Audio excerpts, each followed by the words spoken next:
Hello friends, स्वागत है आप सभी का एक बार फिर से मेरे यूट्यूब चैनल कहानियों का सफ़र में। आज मैं आपके लिए एक नई कहानी लेकर आई हूँ।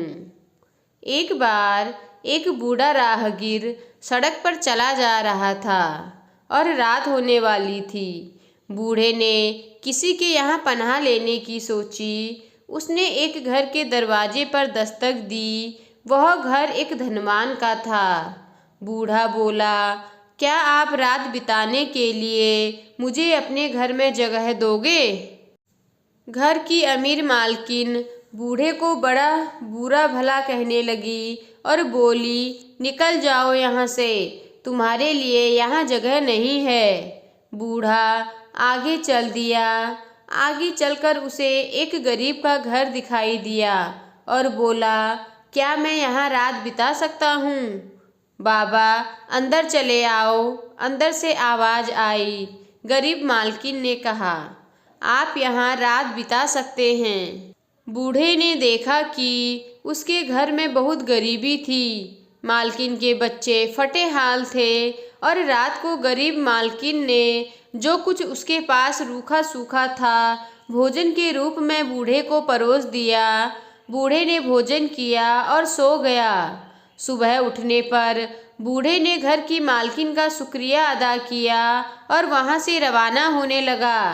रवाना होने से पहले उसने गरीब औरत से कहा, तू जो काम सबसे पहले शुरू करेगी, शाम तक उसे ही जारी रखेगी। बूढ़े के जाने के पश्चात गरीब मालकिन अपनी बच्चों की कमीज सिलने की सोचती है, क्योंकि उसके पास कुछ नया कपड़ा पड़ा था। इसलिए वह अपने पड़ोसी धनी महिला से गज लेने गई। घर आकर महिला कपड़ा मापने लगती है, पर कपड़ा अधिकाधिक लंबा होता जाता है। उसका अंत ही नजर नहीं आता। वह दिन भर उसे मापती रही और शाम होने पर ही उसे खत्म कर पाई। शाम को वह धनी पड़ोसन को उसका गज वापस देने गई तो उसने सारा किस्सा उसे सुनाया और बोली, अब हमारी गरीबी दूर हो जाएगी। हाय राम, मैंने उस बूढ़े को अपने घर रात क्यों नहीं बिताने दी? उस धनी महिला ने मन ही मन में सोचा। धनी महिला ने अपनी नौकर से कहा, जल्दी जाओ और बूढ़े को वापस लेकर आओ।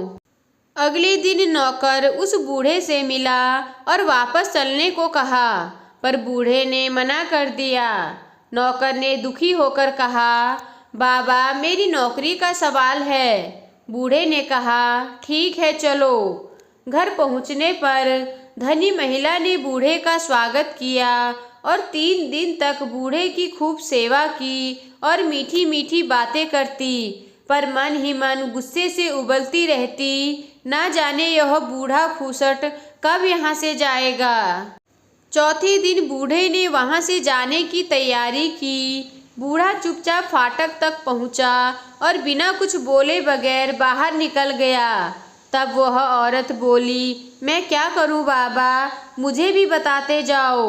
बूढ़े ने कहा, तुम जो काम सुबह सबसे पहले शुरू करोगी वही शाम तक करती रहोगी। धनी महिला भागकर अंदर गई और कपड़ा मापने के लिए गज उठाया, मगर तभी उसे जोर से छींक आई। इसके बाद वह बिना रुके दिन भर से शाम तक छींकती रही। इसी तरह उस ईर्ष्यालु धनी औरत को अपने किए का फल मिल गया। तो दोस्तों, आपको आज की कहानी कैसी लगी मुझे कमेंट कर ज़रूर बताएं।